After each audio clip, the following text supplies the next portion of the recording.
Boa noite a todo mundo que veio. Eu agradeço a presença de todo mundo nessa quarta-feira, enfim, tão difícil no meio da pandemia.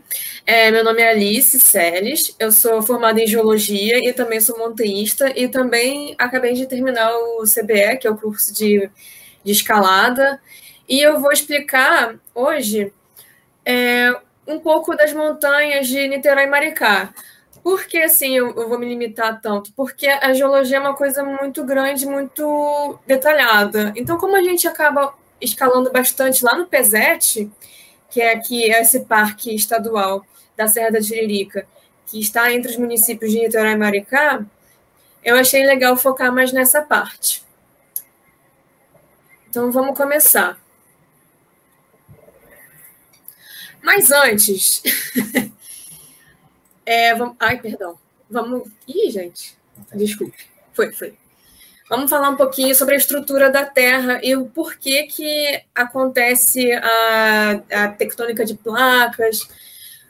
Então, vamos lá. A gente aprende na escola que a Terra é crosta, manto e núcleo, certo?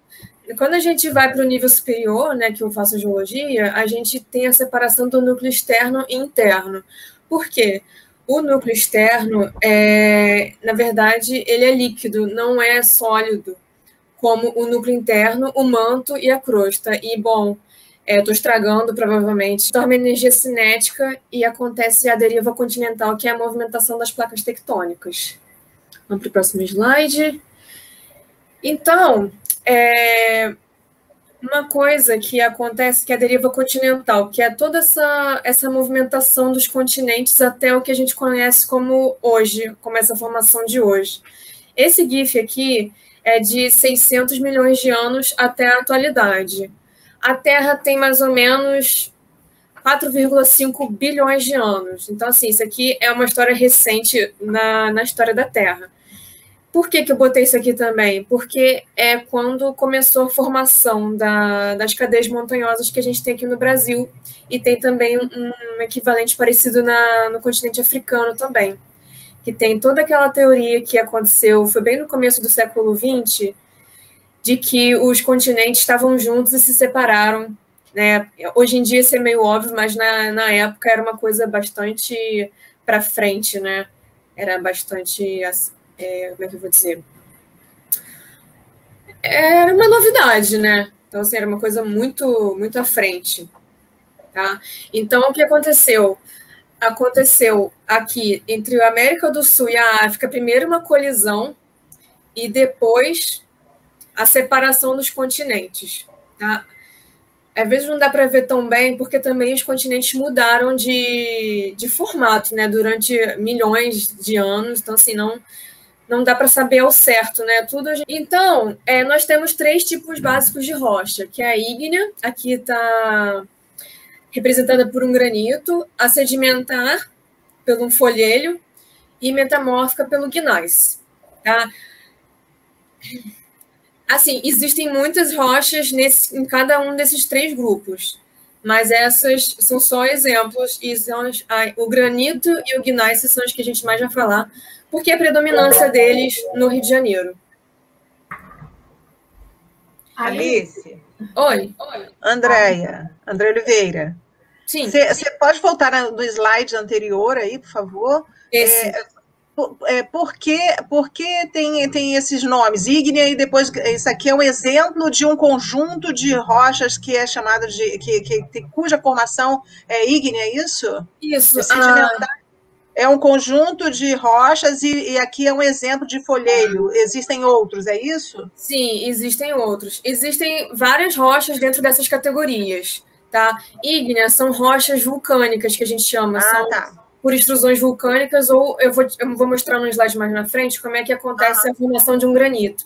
Sedimentar são rochas que a alteração das temperaturas de pressão e temperatura, tanto da rocha ígnea quanto da rocha sedimentar. Então, ela é uma rocha que transforma, assim, muito entre aspas, né, a ígnea sedimentar numa nova rocha. A água aí altera os minerais. Mas, assim, a ideia não é entrar muito nesse assunto. Não, mas já esclareceu. Muito obrigada. Ah, nada. Então, aqui, ó, o ciclo de Wilson, que a gente estuda sempre no primeiro período da faculdade, que é o ciclo das rochas. Então, aqui, a rocha ígnea, também ela ocorreu logo no começo do resfriamento da Terra, né? Que a Terra, lá com a formação do sistema solar, do universo, era uma bola quente, né? E aí ela foi fazendo esse processo de resfriamento. Que aí a gente vê que a cristalização desse processo, desse magma, né? Forma as rochas ígneas. E aí, por meio de metamorfismo, vira uma rocha metamórfica. E aí, o que acontece também? A rocha ígnea é intemperizada, né? Que é erodida, enfim. Eu vou explicar daqui a pouquinho o que melhor são os processos de intemperismo. E aí, sedimento, rocha sedimentar. Mas a rocha sedimentar também pode sofrer metamorfismo. Ah, sim, uma coisa, o manto é sólido. Como é que forma lava, né? A gente tem umas zonas de instabilidade que acaba deixando a lava no estado líquido, né? Não, mas sim, né? Bem líquido, né? Mais viscoso. Mas o manto deixa de ser sólido, e aí entrando nessas zonas de instabilidade, elas são expelidas, e aí aqui nós temos as rochas ígneas extrusivas, e aqui dentro, às vezes, ó, ele vai por aqui por dentro, não sei se vocês estão conseguindo ver aqui meu mouse, ó. Rochas ígneas intrusivas. E qual a diferença? Aqui para fora, quando ela entra em direto contato aqui com a atmosfera, resfria muito rápido. E aí isso não permite que os minerais se organizem e cresçam, né? Normalmente tem o basalto, que é uma das melhores exemplos de rocha ígnea extrusiva. Ele é bem preto, sim, ele é bem uniforme. E as rochas ígneas intrusivas? Oi, alguém quer perguntar? Sim. Ali em Cabo Frio, não, Búzios. Búzios tem essas rochas pretas, seriam essas ígneas extrusivas? Exatamente. Na região dos lagos tem uma formação que chamam de enxame de diques, que são várias tá aqui, diques, vocês estão vendo, né? São vários canais que cortaram a rocha original, assim, houve uma fratura, um movimento tectônico, que a rocha acabou sendo fraturada, e veio esse segundo momento em que esse magma basal... E vai pelo costão, mais à frente tem umas pedras que a gente chama de pedra preta. Elas são bem lisas, quando elas estão molhadas, elas escorregam pra caramba. E como você falou, os minerais, você não percebe, parece uma coisa uniforme. Ah, sim, é isso mesmo. Provavelmente é basalto mesmo, tem grande chance. Uma coisa que eu não fiz foi ir nesses lugares e tirar foto. Seria uma coisa interessante ter feito, mas é uma coisa depois para a gente... Não sei, a gente pode pensar também numa outra atividade, de repente. Podemos fazer um passeio ali. Ia ser legal, um reconhecimento. Passeio geológico. Isso. Mais uma atividade para o clube. Sim, fica aí. Tô nessa, com certeza vai ser muito interessante a gente conhecer esses tipos de formações rochosas. Ah, vai ser show. Alice, eu aqui do lado. Então, dependendo para onde vai essa lava, forma rochas diferentes, né? Sim. Porque aí a cristalização é diferente e forma coisas diferentes. Isso. Depende do tempo de cristalização, vão formar texturas de rocha diferentes. E também uma coisa é a composição também. A composição do basalto... A origem da mesma lava acaba tendo composição diferente? Não necessariamente vem da mesma lava, não. São eventos diferentes. Entendi. Porque, assim, ainda mais aqui no Rio de Janeiro, o granito e o ignite se formou primeiro. O basalto veio em outra situação. Veio em outro momento. Bacana. Alguém mais tem dúvida? Posso passar para os próximos slides? Pode passar. Beleza, então vamos lá. E aqui, ó, que estava falando, ó, o basalto, ele é muito, muito escuro. E você vê que ele não tem minerais formados. Quando o pessoal até bota na lâmina, no microscópio, você consegue ver muito mal. Mas é bem diferente do granito, por exemplo, que a gente vê bem formado, né? Os minerais, você consegue ver a olho nu mesmo. Você não tem problema. E o que é metamorfismo? Tem alguém com o áudio aberto aí? Tudo bem. Tudo bem. E o que é metamorfismo? É a transformação dessas rochas em um novo tipo de rocha, que é, na verdade, é a reorganização dos minerais, tanto composicionalmente quanto estruturalmente. Muitas vezes a gente vê por exemplo, o granito, quando ele passa por um processo de metamorfismo, que é a alteração de pressão ou temperatura, ou os dois juntos, eles se transformam em um gneiss, porque eles têm a composição parecida, mas são estruturas diferentes. E tem minerais que só ocorrem em rochas metamórficas. Eles só ocorrem depois de metamorfismo. A gente não encontra eles, por exemplo, em rocha ígnea. Aqui o arenito, que é um tipo de rocha que a gente não tem no Rio de Janeiro, foi lá. Ele é bem... Ele parece, assim, quando ele vai também se degradando, ele parece uma areia, assim, mas ele forma umas placas, assim, bem formadas. E aqui a rocha, o calcário, virou mármore, né? Mármore que é muito usado aí na construção civil. Inclusive o granito gneiss na construção civil é vendido pelo mesmo nome, tá? É tudo granito. Só para vocês ficarem sabendo. E uma coisa assim que a gente percebe é a paisagem, né? Logo de cara a paisagem já indica, por exemplo, o que é. Esse aqui é uma foto da Chapada Diamantina, tá? E é uma paisagem de origem sedimentar, que tem esses tabuleiros aqui. Isso aqui é bem característico de uma paisagem de origem sedimentar. E as paisagens de origem ígnea, elas são mais arredondadas, igual a Serra do Mar aqui, que a gente tem aqui perto. Tá? E aí, ígnea, aí metamórfica vai depender da origem principal, se é sedimentar ou se é ígnea. Porque lá em Bitipoca mesmo, quem já foi, dá para saber que eles têm uns tabuleiros assim também no parque, não é tão bem formado quanto a Chapada Diamantina. Porque a Chapada Diamantina tem outros tipos de rocha, tem arenito, tem, enfim, uma variedade de rochas sedimentares. Em Bitipoca, você tem essencialmente quartzito, então a paisagem não fica tão rica, né? E aqui a paisagem de origem ígnea, que são esses morros mais arredondados, podendo ser um pouquinho mais pontudos. Tá? Então, logo de cara, você já vê assim, isso aqui é uma paisagem de origem ígnea. E, desculpa, Alice. Fala, pode falar.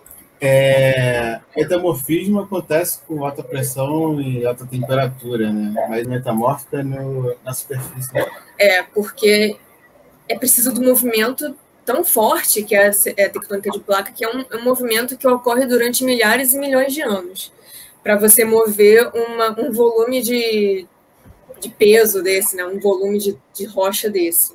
Então, é uma coisa que acontece muito lentamente e aí vai subindo, né? Entre aspas. Então, o que acontece? É porque eu não entrei nesse assunto, mas existem placas oceânicas e placas continentais.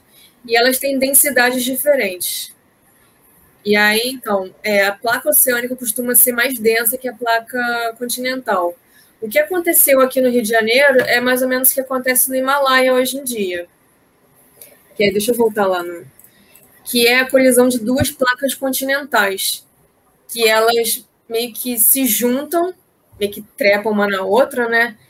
E acabam subindo uma cordilheira. O Himalaia acontece bastante isso, assim, muito bem, e falam, é bem rápido, né? A Índia aqui, ó. Ela anda muito rápido aqui, ó. Então, isso que aconteceu aqui há 600 milhões de anos, e teve a separação depois do supercontinente Gondwana, que é a...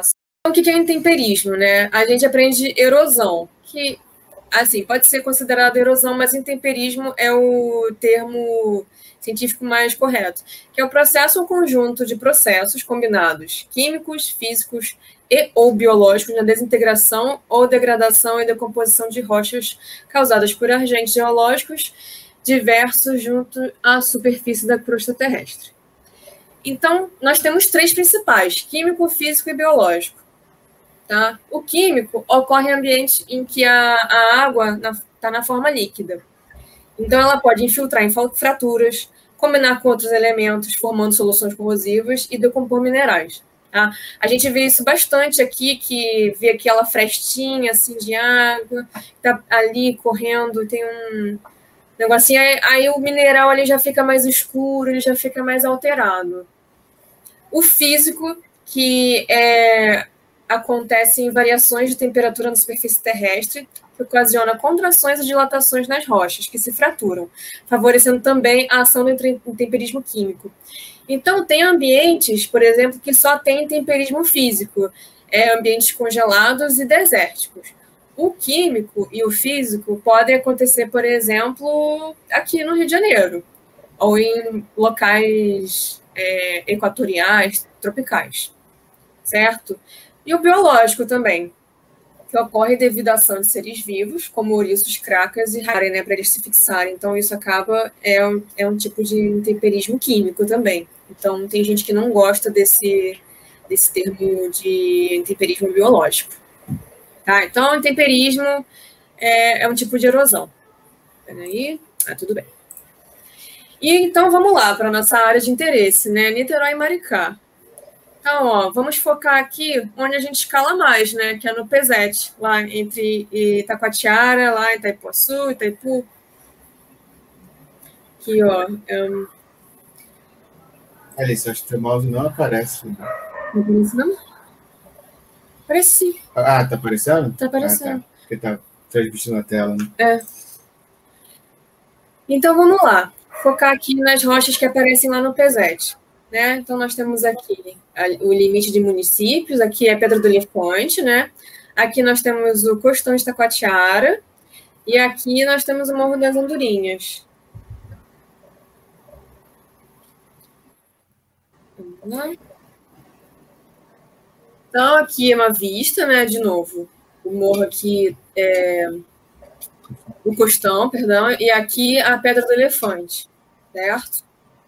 Outra visão do PESET. Uma coisa importante, gente. Aqui no Rio de Janeiro, principalmente na área metropolitana, nós temos basicamente 2 tipos de rocha dessa cadeia montanhosa, certo? Gneiss, facoidal e granito. Tá? Aqui em Niterói, basicamente, é gneiss. Aí eu já vou explicar o que ele é, além do basalto, que é um outro evento, né?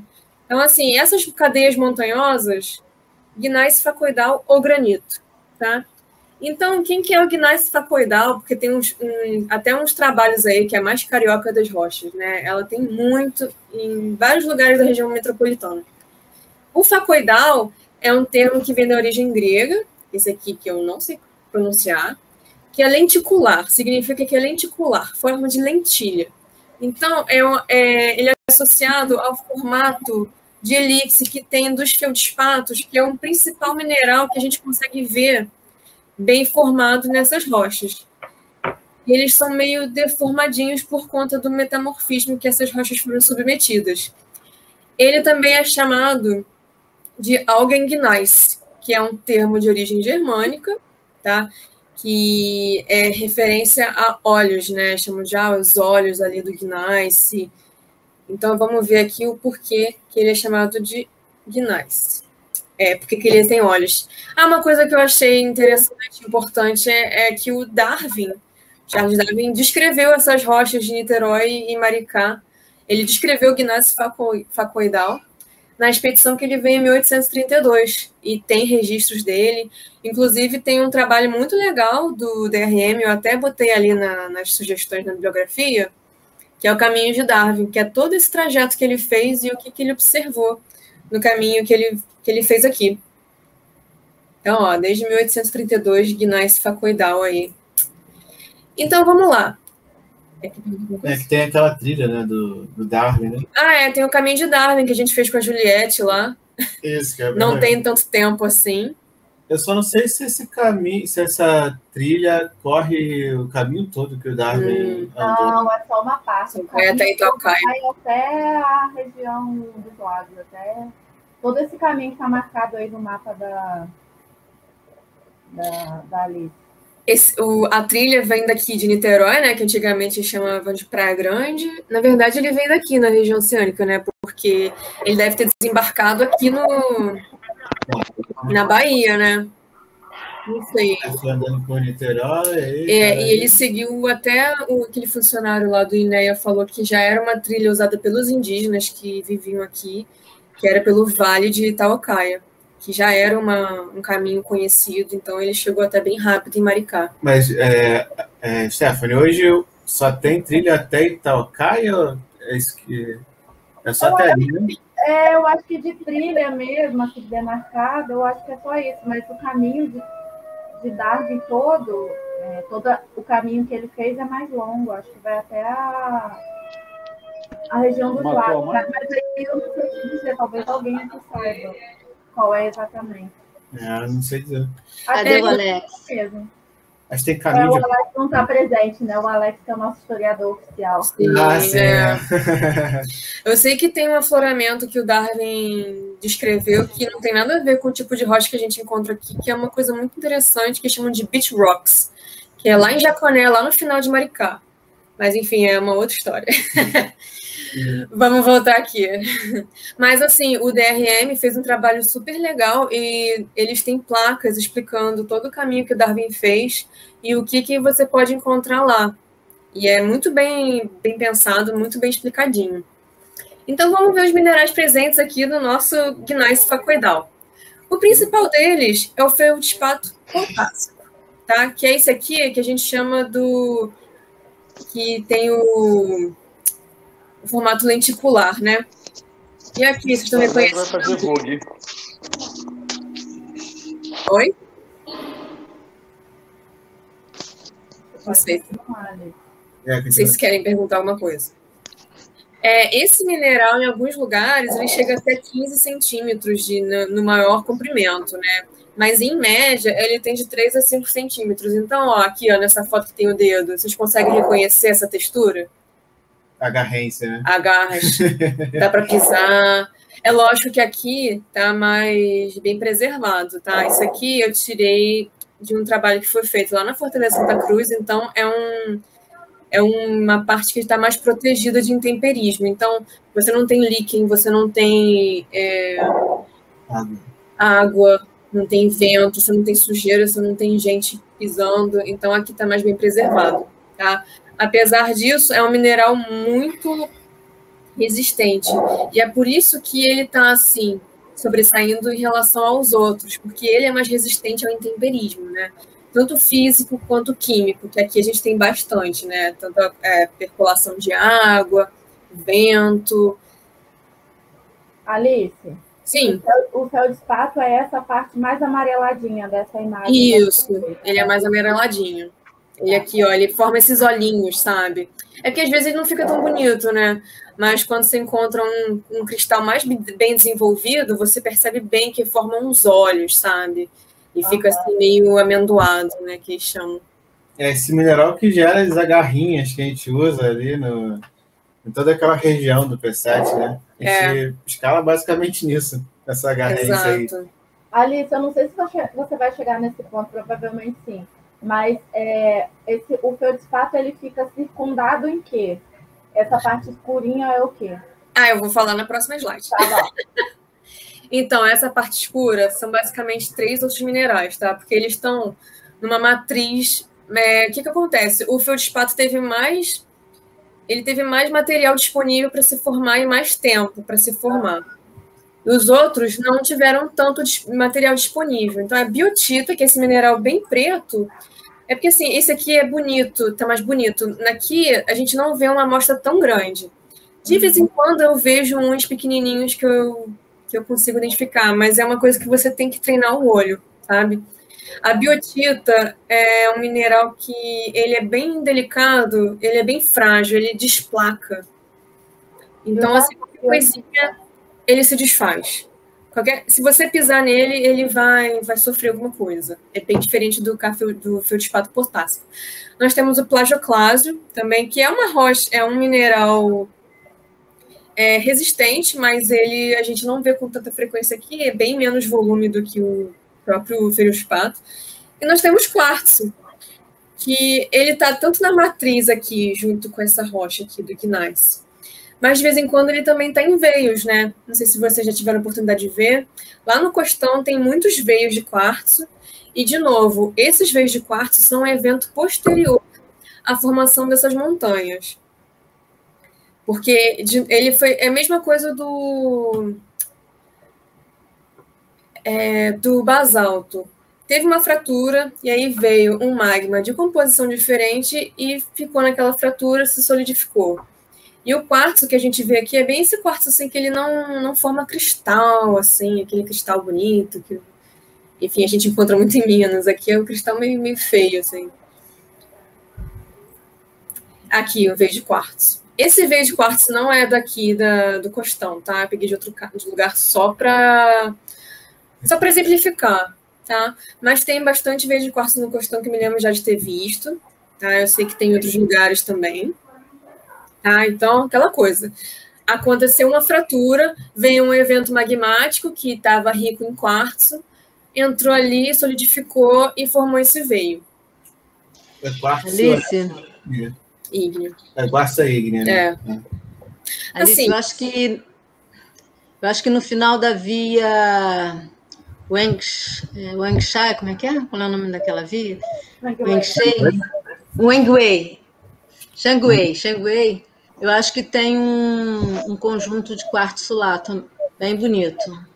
Ali na Leila Diniz tem, depois daquela diagonal, na Leila Diniz tem. Eu acho que essa eu nunca fiz. Sei que lá na Serrinha também tem uns pequenos, assim, até lá na Mistérios da Arranha-Gato tem um veiozinho, assim, desses cristais, assim, pequeno, mas tem lá também. Quando eu for escalar de novo, nesses lugares, eu vou tirar foto, e aí a gente pode, de repente, até fazer um banco de imagens, não sei, a gente pode pensar aí umas coisas no futuro, aí uns projetinhos no futuro. Que vai ser mais legal até para as pessoas depois irem escalar e identificarem essas particularidades, né? Até porque, às vezes, o veio de quartzo, ele fica até deteriorado, e aí forma um vão legal até para a gente se apoiar. Tanto de agarra, como para pisar, para descansar. Isso acontece. Aí chega na via e fala, Gneiss Facoidal. Eu acho um pouco... O Gneiss Facoidal é a garrinha. O veio de quartzo é onde você vai ficar em pé. Calma, vamos lá. Pô, mas esse veio de quartzo aí escorrega, hein? Sim. Então, depende. Depende. O que acontece? O quartzo, às vezes ele é meio quebradiço, então ele acaba sendo intemperizado mais fácil. E aí forma tipo um vão ali, um degrau, né? Agora, Stephanie, então vamos lá. O Gneiss Facoidal é a rocha. As agarrinhas são feldespato hipotáxico. Tá. O veio de quartzo já é outra coisa. Tá bom.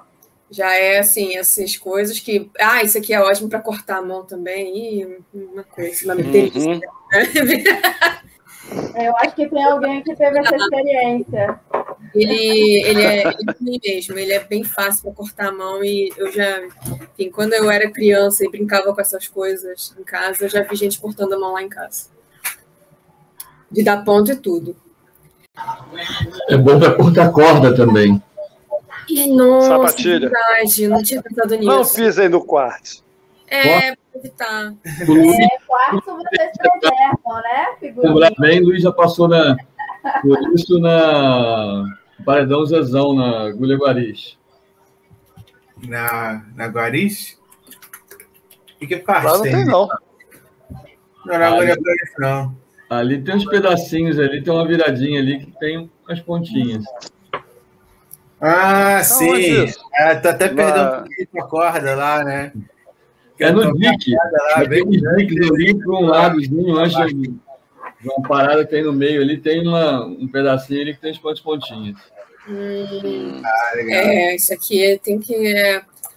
Um lugar que, assim, eu acho que tem isso, não sei dizer exatamente, é aquele trechinho de 5º grau na K2. Ali você acha que nunca foi. Fiz. Que é bem escorregadio ali, né? Que é difícil, e é lisinho, é difícil você passar ali, tem que ir na oposição. E ali no Palavrão? Na primeira enfiada ali. naquele trecho de 5º grau ali. Eu pensei que no palavrão, acho que tem também. Pode ter. Eu vou fazer agora. Abaixa o quartzo esquece, pula. Esquece, quartzo evitem. Não, às vezes é até bom, assim, quando vocês fizerem alguma conquista, podendo evitar um caminho pelo quartzo, talvez seja uma boa, né?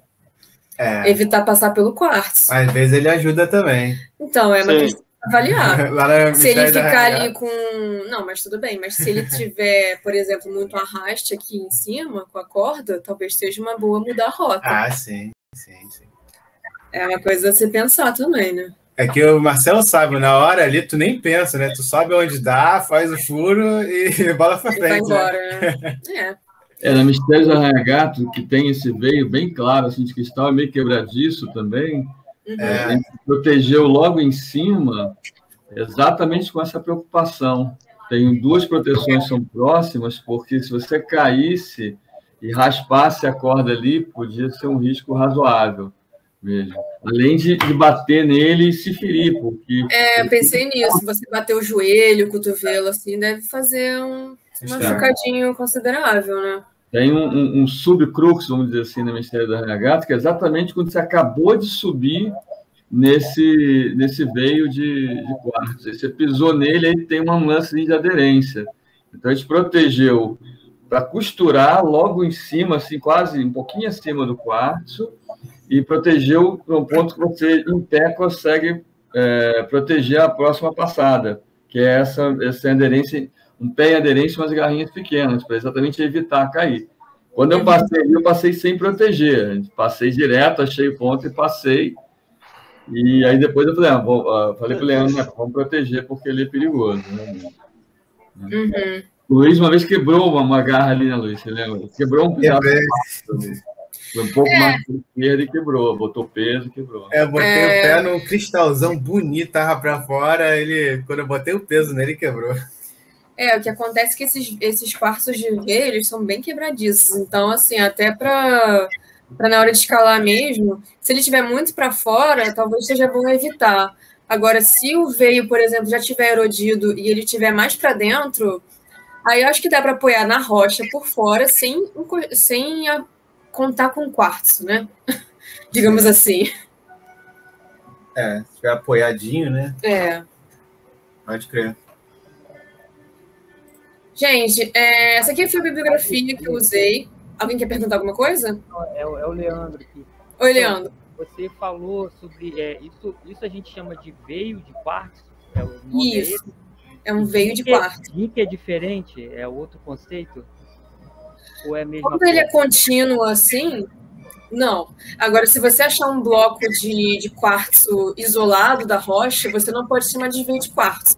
Provavelmente é um quartzo que veio de um veio, mas você nunca vai ter certeza, porque você não sabe da origem dele. Ele foi transportado, então muitas vezes a gente não sabe de onde veio, então você não pode afirmar. Quando é a linha reta, assim, é aquela questão da intrusão, né? Foi a fratura que aconteceu primeiro e veio uma intrusão magmática rica em quartzo e solidificou aqui. Que ela atravessa ali por dentro e fica ali, é por isso que fica bonitinho, assim. Beleza. Alice. Oi. Uma pergunta. Ali na Agulha Guariche e no Alto Mourão, né, pro lado ali do Bananal, você tem muito esses diques, essas linhas, algumas horizontais, outras em diagonal. E que tipo de formação é essa para fazer essas linhas? Porque algumas não parecem ser veios de quartzo, assim. Porque eu acho que eu não tenho foto de lá. O que acontece? Se eu não olhar de perto, eu não sei dizer. Aí, Luiz, tá de longe, às vezes é só uma alteração. Por exemplo, aqui, ó, é um lugar que provavelmente passa água e aí a rocha fica levemente alterada, mas não necessariamente é um tipo diferente de rocha. Ela só está um pouquinho mais alterada, às vezes tem limo ou tem algum tipo de vegetação aqui, alguma líquen. Essas manchas são côncavas, né? Criam uma cavidade arredondada para dentro. Essas outras são para fora, que a gente acaba chamando de dique, não sei se o nome correto seria esse. Ela fica abauloado externamente, criando uma protuberância. E parece a mesma rocha, né? Não parece sei. que é a mesma coisa, é difícil de... Será a mesma rocha? Não sei, né? Tem a cara da mesma rocha, né? Bem curioso. Então, aqui pode falar, Stephanie. Eu estou aqui com a minha dissertação na minha mão, que eu tive que fazer... Bom, eu fiz um corta e cola com os devidos créditos, né? Da descrição geomorfológica dessa região aí. Aí ele fala assim, isso que o Marcelo está falando... Eu acho que fala assim, uma estrutura bem característica dessa formação são os diques de pigmatitos e os veios de quartzo. Tá. Então, eu acho que isso que o Marcelo está se referindo deve ser esses diques de pigmatito. Pigmatito. Pode ser. Que é também um outro evento. Que é um evento posterior, provavelmente, também. Porque a rocha mais antiga daqui é o gneiss. Mas, sim, faz todo sentido agora que você falou. Então é outro mineral. É outra rocha, pigmatito. Mais duro, por isso que fica para fora. Não necessariamente ele é mais duro, mas ele é provavelmente mais jovem. Então, ele sofreu menos intemperismo do que o gneiss, que está aqui há mais tempo. Mas ele não necessariamente é mais resistente. Isso assim, existem testes para você testar dureza, resistência de rocha, tudo em laboratório, né? O pessoal que vai ficar bem na pesquisa faz tudo isso. É porque eu não achei esse tipo de teste com as rochas daqui. Eu ia mostrar lá na região dos lagos, mas eu não estou achando. Aqui, ó. O dique de basalto. Vou ter que virar para lá e vou ter que tirar da apresentação. Alice, aí complementa, tem um complemento aqui que fala assim, ó, dá até a orientação dos diques, né? De pigmatitos e veios de quartzo orientados de nordeste para sudoeste, que formam riscos nas rochas, como no costão de Taquatiara. Ela tem esse nome de Taquatiara, né? Que quer dizer pedra riscada. Sim. Itacoatiara é pedra riscada? Caramba. Olha, novidade. Chama outra pedra de pedra riscada. Tem um monte de pedra riscada, né? Cada cidade. Pedra que chora, não? Não conhecia essa, não. Eu ouvi falar pedra e Cutiara é riscada.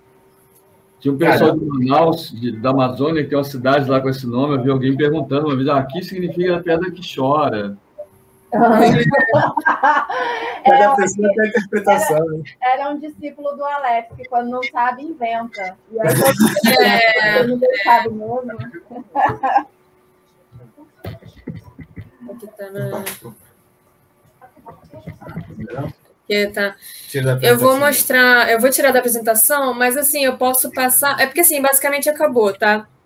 Eu só botei aqui o que eu usei para pesquisar, tá? E tem muita coisa legal. Aqui o DRM faz uma cartilha super legal, bem básica, para quem não conhece, tá? Tem um índice aqui de Geoparque de Costões e Lagunas de Maricá, que tá super legal também, tá? Eu vou deixar essa apresentação disponível também para quem quiser, de repente me manda por e-mail. A gente pode ver depois como faz isso, não sei se tem como deixar disponível no site. Sim, a gente deixa disponível no site depois.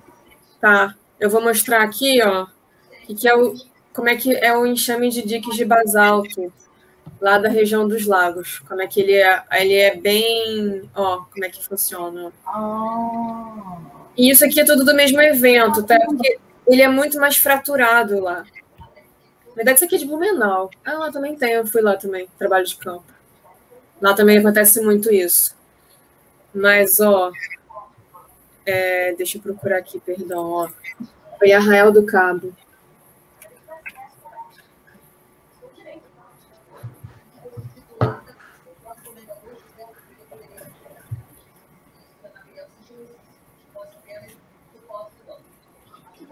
Gente, se alguém quiser perguntar alguma coisa, pode perguntar, tá? Como eu estou aqui com a minha dissertação bem na página, Eu vou ter que vender o meu peixe, gente, porque toda essa... A decomposição das rochas, porque o costão, por exemplo, ele continua sofrendo o intemperismo, né, Alice? Sim, continua. E aí ele vai formando, essa rocha sofrendo intemperismo, ela forma um tipo de solo que vai se acumulando nesses diques e nesses diques não, nessas craquinhas da pedra, nesses lugares que a gente fica em pé, e dali que proporciona o surgimento dessa vegetação que a gente conhece. Ah, que legal! Então, assim, esse sedimento que foi intemperizado, né? Ele se acumula ali mesmo em cima da rocha e já é o suficiente para ter algum tipo de vegetação. A Stephanie uma vez me disse que aqueles musguinhos ali são as vegetações pioneiras. Né? Elas usam só esse restinho aí de solo, né? Mínimo. Acumulam ali terra até conseguir ter alguma coisa maior ali depois de um tempo. Os minerais, fica disponível mineral, calor e água de chuva ou de percolação das pedras, né? Então, isso vai criando condições para que uma mínima vegetação vá se desenvolvendo ali, que vem através das algas e da suspensão no ar de chuva, se depositam ali e vão dar origem àquele musguinho. Aí o musguinho cria uma condição para crescer uma plantinha um pouquinho maior, e assim se dá o processo de sucessão e de formação de áreas vegetadas, né?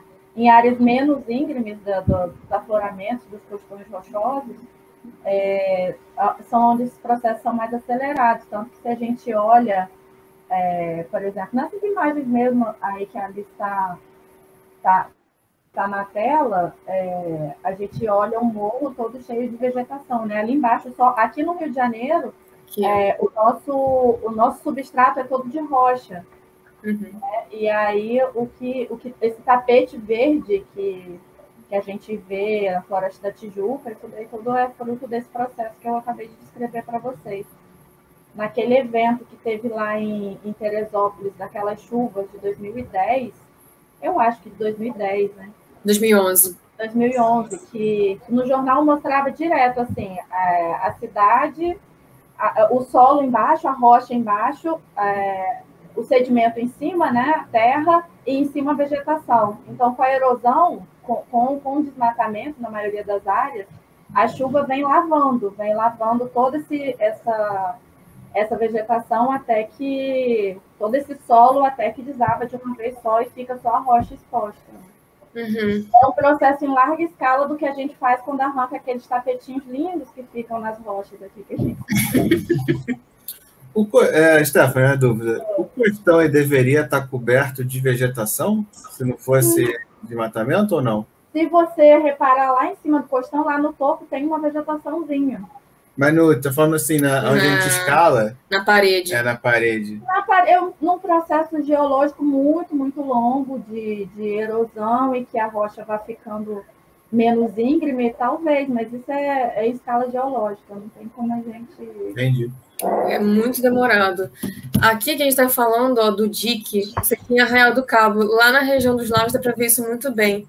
Aqui, e aqui tem 2 eventos diferentes de diques, né? Que aqui é um dique mais velho, que ele já está até meio enferrujado, né? Porque eu falei que o basalto tem ferro, né? Então ele já fica com esse aspecto enferrujado mesmo. E aqui um dique mais novo, que cortou, né? O dique mais velho. Interessante, muito legal. Ali, nossa, é um lugar incrível, assim, além da praia maravilhosa, né? A parte geológica lá é bem interessante. E lá tem uma coisa interessante que é o microclima, né, Stephanie? Ali da região dos lagos, que passa uma corrente fria. Então lá você vê, assim, que é um clima um pouquinho mais seco do que aqui. Então, é muito comum você ter a vegetação de cactos, como é que é o nome? Bromélia, assim, até no telhado assim, das pessoas ele cresce sozinho. É bem legal. A região dos lagos é uma imensa escola de natureza, né? Porque isso acontece lá.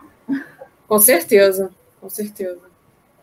Um outro local que eu lembrei que tem um dique de preto, é ali a escadinha de Jacó. É. Ah, é? Ah, eu nunca subi por lá. É assim, Eni? Ela toda? Ela é bem preta também, escorrega pra caramba. Esse aqui? Não sei. Parece algumas coisas bíblicas. Não, peraí, talvez. Não, porque assim, ela de um lado e de outro. Assim, o morro faz a curvinha, então tem dos dois lados. Do lado que eu já subia, parece mais... Pão de açúcar. Não é esse aqui? É, Pão de Açúcar. Costão do Pão de Açúcar. Você pode ir para o Costão indo por ali, pela escadinha. Você escala a escadinha pequenininha, você corta um bom pedaço. Esse aqui Deve mesmo. ser esse aí mesmo. É esse aí mesmo. Ele é bem diferente, né? Dá para ver que ele é bem marcado, ó. É recortado. Ele né? é todo recortado também. A maneira que ele quebra também, as fraturas dele também são bem diferentes do Ignace, né? Por conta da diferença de composição, de idade, enfim. Cada rocha tem um comportamento diferente, né? Muito legal. Oi, dá para subir lá sem corda? Dá para subir ou tem que botar? Tem gente que sobe sem corda. Eu subo com corda já meio grilada, porque ele dá a sensação de que vai escorregar tudo. Mas tem gente que sobe sem corda. Mas ela é uma rocha lisa? Eu acho que sim, mas tem gente que... Não se importa. Não, de repente... Os lagartos da vida sobem de tênis comum e sem corda. De chinelo. Eu não. Chinelo de dedo. Chinelo, O bloco vai depender. Chinelo. Uma coisa que pode também dificultar aqui a subida nessa escada de Jacó é porque a gente tem aqui essa interface entre os dois tipos de rocha, né? E isso provavelmente facilita o caminho da água, e aí deixa tudo pior. Porque a rocha Na verdade, Alice, isso aí é um caminho de água mesmo. Está sempre molhado. Então, exatamente. Então já tem um espaço aqui que já teve um resfriamento, né? Já descolou um pouco, e aí já passa a água e deve estar sempre molhado mesmo. Tem até um musgo aqui, parece. Mesmo foto ruim, dá para ver. Isso facilita sei lá, ela pode desprender aí esse tipo de rocha ou ela está entranhada lá dentro? Assim, para ela desprender vai demorar muito. A gente vai embora, vai morrer, vai todo mundo morrer e ela vai estar... É um processo muito lento. Muito lento. Agora, quem for lá e martelar, realmente. Tem gente que faz isso, né? Vocês sabem, né? Tem outra parte de basalto que é na base das vias das cervejas. Né? Isso. Eu acho que seria a continuação. Parece uma mesma linha. Não é a continuação? Linha, assim. Parece uma mesma linha. Parece a mesma linha. Do outro lado.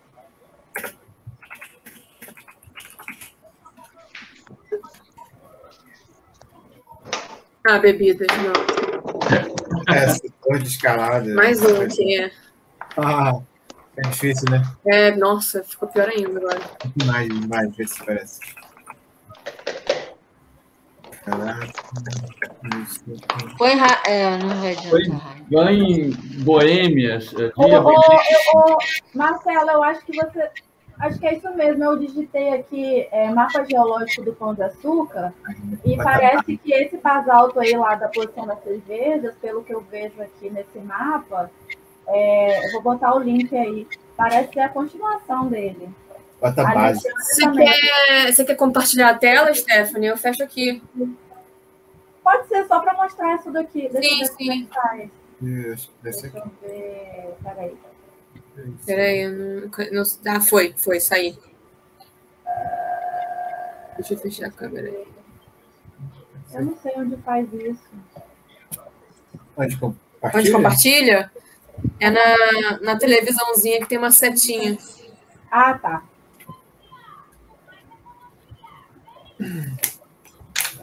Peraí.